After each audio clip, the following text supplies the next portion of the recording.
গন্ডগোলের কারণে হয়নি। তো পরে আবার ম্যাচ হয়েছে, আমরা গাচ্ছি রংপুর ঢাকার ম্যাচ টিকিট, এখন ম্যাচ হয়নি।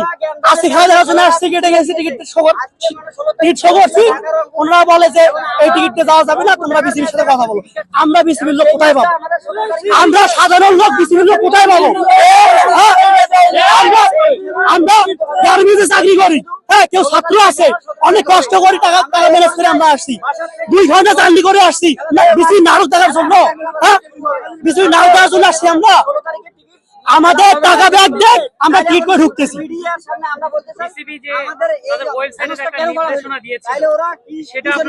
ওটা 17 তারিখের ম্যাচটা খেলার কথা ছিল, মানে 15 তারিখের ম্যাচ 15 তারিখের ম্যাচ 16 তারিখ খেলা কথা ছিল, 16 তারিখের ম্যাচ 17 তারিখ। এখন 17 তারিখের টিকিট কাটছি আমরা, যে রংপুরের ঢাকার ম্যাচ। এখন এই ম্যাচ আমাদের টিকিট কাটতে দিতেছে না। না, এখন পর্যন্ত দেয়নি, ডকুমেন্টও নাই, কোনো ডকুমেন্ট বলেও না তারা।